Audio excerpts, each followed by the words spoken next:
Welcome, everyone. I'm Amy Seeley, president of Seeley Test Pros and LEAP, helping students to succeed in all kinds of tests from 8th grade to grad school throughout Ohio. And I'm Mike Bergen, president of Chariot Learning and TestBright, helping students and teachers alike exceed their educational goals based out of Rochester, New York. Between the two of us today, we have over 65 years of experience at the highest levels of the test preparation and supplemental education industries. We both love to talk and learn about the latest issues in education, testing, and admissions. So let's get down to tests and the rest. The fascinating topic we want to explore today is what is an IEC and who needs one?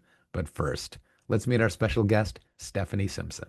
Stephanie Simpson is the Chief Executive Officer of the Independent Educational Consultants Association, the leading professional organization representing independent private college and career counselors who support students and families navigating post-secondary education pathways. Previously, she served as the CEO of the Association for Middle Level Education, the world's largest and oldest professional association dedicated to helping middle school educators cultivate the potential and possibilities of young adolescents.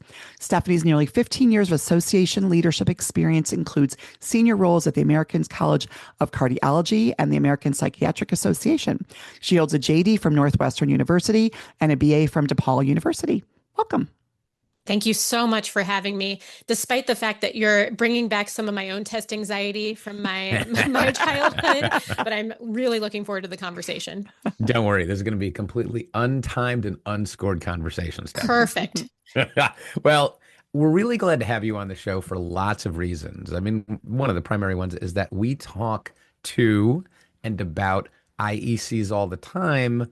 And frankly, outside of our sphere, I'm not sure how many people even know what we mean when we say that. So we got to get into that. But before we do, we want to talk about you. Amy and I first met you at the most recent IECA National Conference. And we'd love not just to hear from you directly, but to have everybody hear about your history, your new role, and what you're excited about. Yeah, thanks.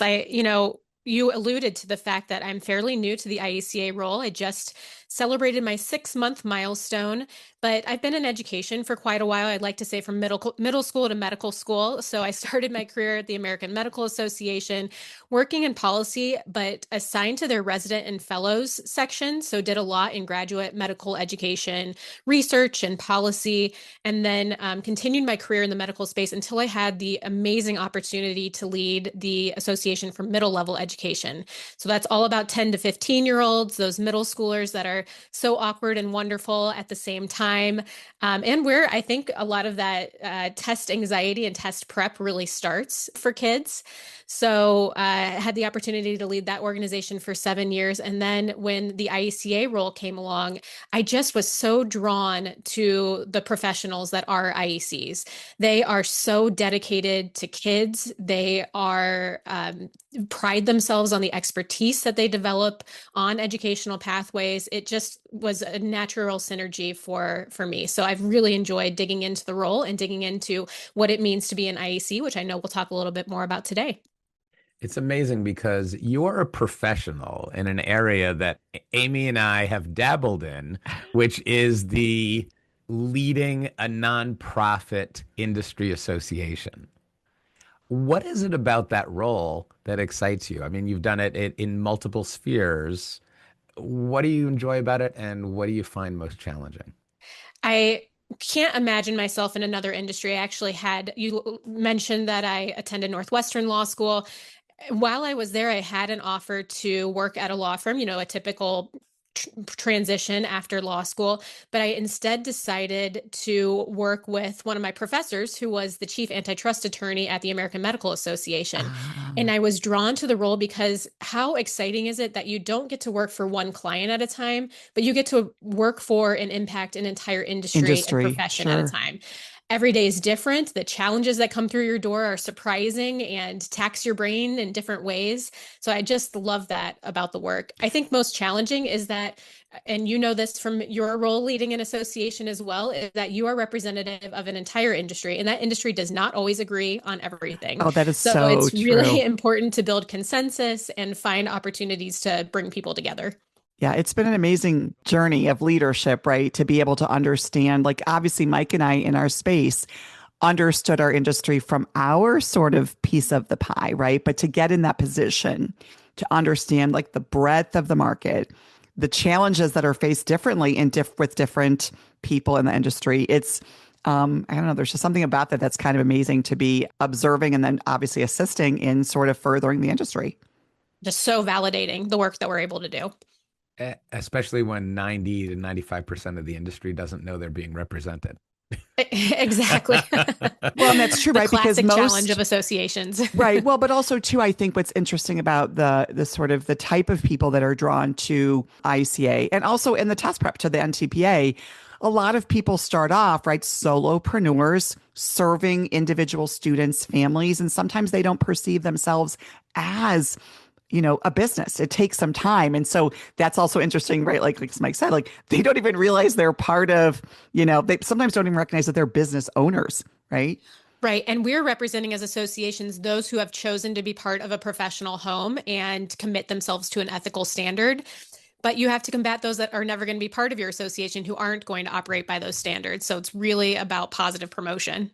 Yeah. 100%. Mike Bergen often uses a phrase of like a rising tide lifts all sails. Exactly. And I think that's the idea that we're all aspiring to is serving the entire industry, despite the fact that not all people will be members of that group. Yeah.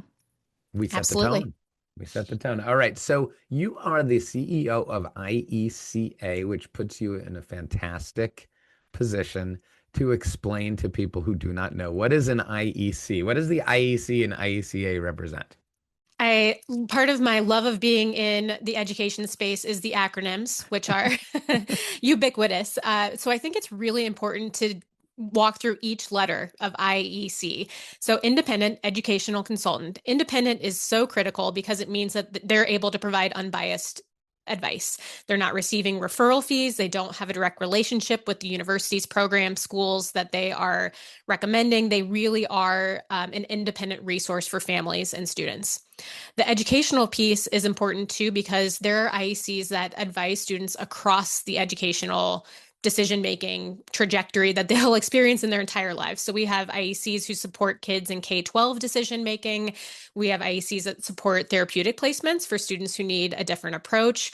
Of course, higher education and choosing the right college and preparing for that application, as well as transfer, career exploration programming. It runs the gambit of all of the educational decisions. We know lots of IECs who specialize in business school, law school, any of those tracks.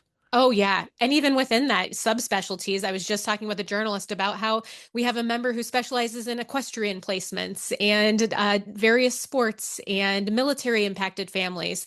So there really is such a broad expertise within our IEC family. And then consultant is, they are a resource for families. So families will pay the consultant directly to receive that unbiased advice and for them to work directly with their student. But sometimes they also do work directly with schools. I think it's fascinating. I did not know what an IEC was when I was in high school, so I didn't have the opportunity to work with one. But now one of IECA's members provides push-in services to the high school I attended, which is phenomenal that those students now get that added support to supplement their counseling program. So they really work in a variety of different ways. Like you said, many are solopreneurs, so they may work with 25 students per grade level, really small caseloads, so they can provide that personalized advice and support for students, but a broad range of practice formats. While we're defining terms, can you share what push-in services are? Yeah, absolutely. So that would be like a high school or an independent school may contract with an IEC to provide supplemental services that their counseling program just isn't able to provide or doesn't have the capacity to provide. We know that counselors are taxed. They typically run maybe even 400 to 1 in some schools now. They're dealing with a variety of issues supporting students with special education needs. They may not have the ability to develop the expertise in particular with higher education pathways and supporting applications that an IEC is able to. So some schools have actually contracted directly with IECs to help provide those services. Which makes perfect sense because the pathway for a high school counselor very often anymore has more to do with mental health counseling. And it's very difficult to be knowledgeable and experienced about the college admissions process if you aren't reading about it, thinking about it every day. That's certainly something, obviously, since Mike and I started the podcast, we've witnessed is just the college admissions space since we started is complex. And to understand it, someone who can navigate you through it, it's amazing what that does for both the student and the families or the parents, right? Yeah, it was shocking to me when I came into this role just how complex the college admissions process is. And we also highly recommend there you have to complete a large number of college visits in order to be an IECA member. And then we recommend you continue to do at least 20 per year. You really need to be on site talking with admissions professionals to understand the changes that are happening so rapidly in this industry. Yeah, we believe that IECs and test prep professionals and anyone engaged in preparing students for specialized exams or applications are more valuable than ever because these worlds have become more complex than they were 5 or 10 years ago. I think that there was a lot of stability in the college rankings and what was expected in an application. And certainly, the SAT and ACT change every 10 years or so. So there was a lot of stability, say 10 years ago. The pandemic is not the only reason that everything is much more challenging and dynamic.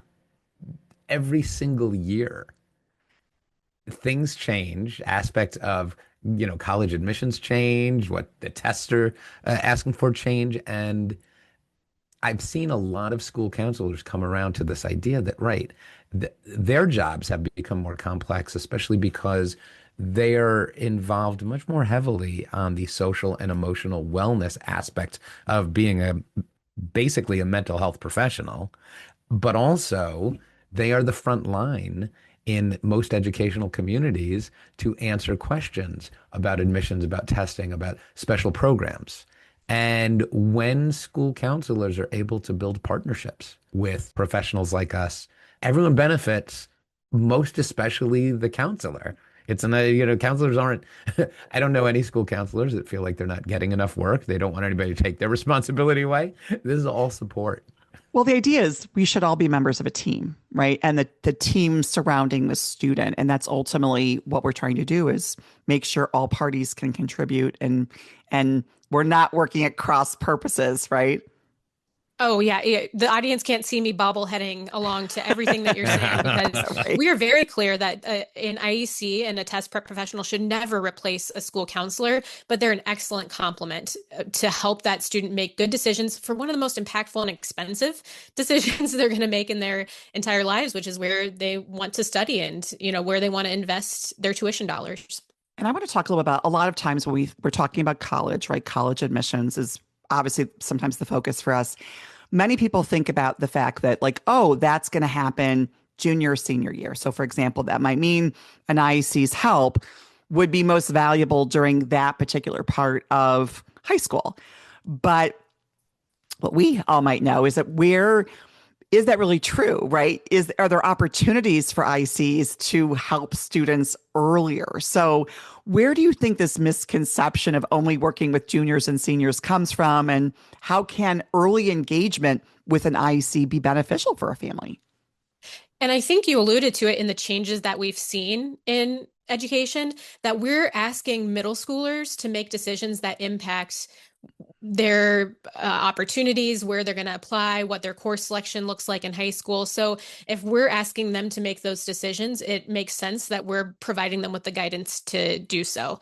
So obviously, IECs will predominantly spend most of their time with juniors and seniors who are actually in the application process, building their college list, making the right decision for them. But we've seen more and more start working with students, at least on a touch-based level earlier, so that they can support things like academic course selection in high school. More than 86% of our members support that type of work with students. We also, more than half of our members do career exploration work with students. And then, as we talked about specialized IECs, there are those who help with executive functioning or maybe supporting our neurodivergent students in finding the right pathways for them. So there's lots of different supports that they can provide earlier that are really helpful for students that impact those junior and senior year decisions and work that they'll eventually do with them.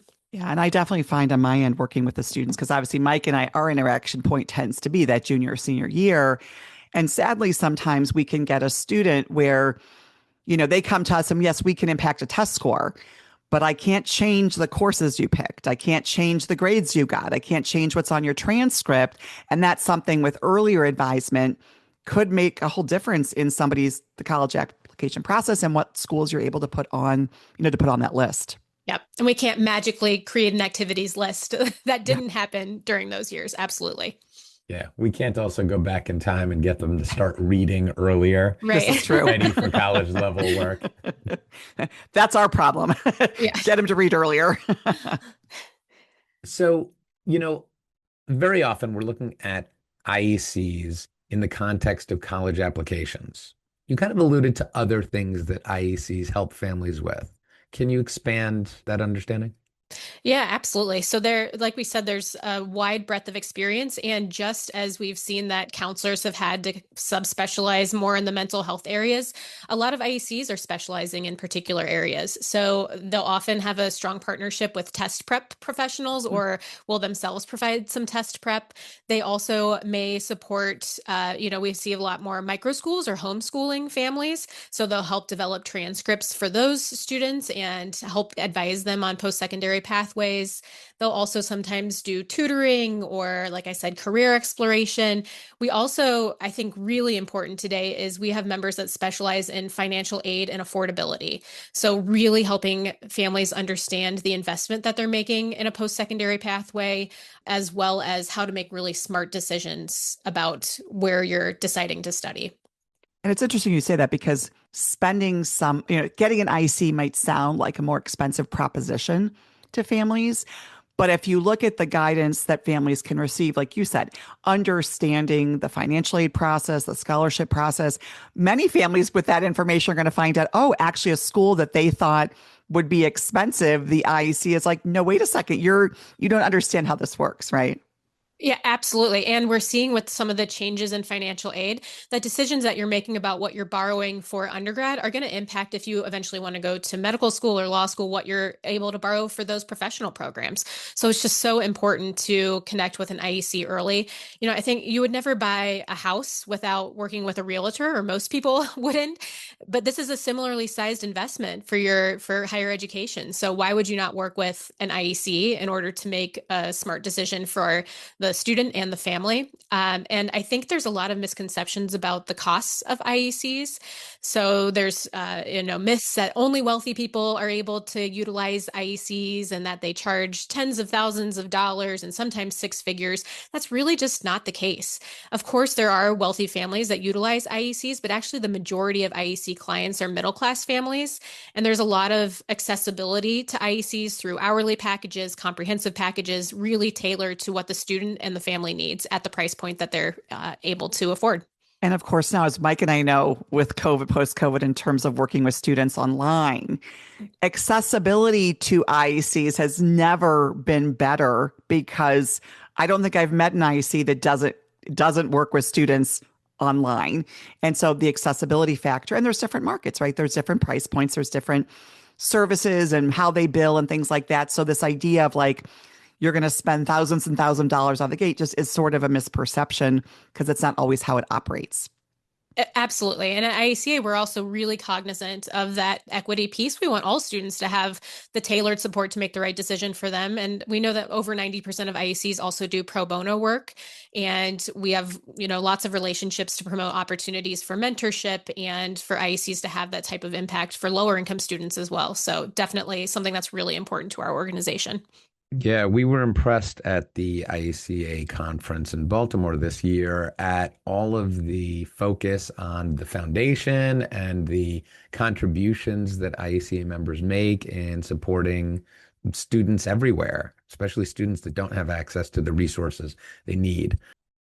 I think it goes without saying that having professionals help you early can help you also make smarter financial decisions, including maybe accessing scholarships, choosing the right schools, understanding the financial aid implications of everything you're taking on. And again, this is an area that has become way more complex in the last few years. Yeah, absolutely. And I think actually the secret sauce of an IEC, we're hearing more and more about how colleges are super cognizant of and on the lookout for AI slop in applications. And they're getting these really thoughtful essays that do not sound like they're written by a 17-year-old. And IECs just have this magic of being able to help the student's authentic self shine through in the application. And I think that's such a differentiator today when, they're kind of competing against AI or, more standardized approaches to completing applications. Now, the last question I want to ask you, Stephanie, is going to differentiate any IEC from a member of IECA. So one of the reasons I think Amy and I have told you that when we were helping create the National Test Prep Association, we modeled that organization after IECA in large part because of the robust commitment to a code of ethics. And that's, there's a difference between belonging to an industry association where you are governed by that code of ethics, or just you're in the profession, you do what you can or what you want. Why is it important? Or why should people prioritize working with professionals who voluntarily commit to a strict code of ethics? Yeah, we have a joke that we ask for everything except your medical records when you apply for IECA membership, because we owe that trust to families that they're finding an IEC who truly has the expertise and the commitment to ethics to serve that student. And our principles of good practice, we take them very seriously. Our members, commit to, like we said, not having any conflicts of interest, monetary or otherwise. As well as really centering their purpose and, making sure that everything that they do is in the interest of the student and not themselves. And these professionals get into IEC work from a variety of different backgrounds, everything from the corporate world. We have engineers who now help STEAM students get into programs that they're aspiring to. So they come from a variety of backgrounds, but they're all unified around that desire to support and help students. So that ethics piece is so important because we have a database on our website that allows families to search for an IEC. And so we owe it to them that we've done that due diligence and that those members are committed to that ethical practice. It is funny that you mentioned at the outset, the independent. I never really thought about why that word was in the title, but this has really helped me to better understand this idea of bias and how the sort of vulnerability or susceptibility somebody could be, or the misperception that, they might lead me down a path that somehow has benefit to them. But so to me, that's kind of what's amazing, is this understanding of like how much they learn, how much being a member, I don't say forces them to learn, but to grow, because they're always expanding their knowledge to sort of continue to be as independent as they can be in the advice that they're providing to their students. Yeah, as a staff, we have trouble keeping up with all the professional development that they demand of us. I think we have hours of programming every day of IECs touching base with each other and with admissions professionals and just learning everything they can about the process and what they need to be as supportive to students as possible. This is fantastic. Stephanie, we would love to speak with you all day about IECs. Unfortunately, we are out of time. Thank you so much for joining us. Thank you so much for having me. If listeners would like to get in touch with you or learn more about IECA, how can they do that? Yeah, you can visit us at IECAonline.com, where you can also search for IECA members, and you can connect with me on LinkedIn as well. It's Stephanie Simpson. Awesome. We hope you enjoyed this discussion as much as we did. Be sure to join us for another fascinating topic and guest on the next Tests and the Rest. Did you enjoy this episode as much as we did? Find expanded links and more for this and all of our episodes at our show page at testsandtherest.com. While you're there, be sure to explore everything the larger TestBright site has to offer, including real, expert, unbiased answers to the toughest admissions testing questions. Of course, we'd love for you to rate, review, and subscribe to Tests and the Rest on your favorite podcast platform. If there's a topic or guest you'd like us to feature, just let us know and spread the word.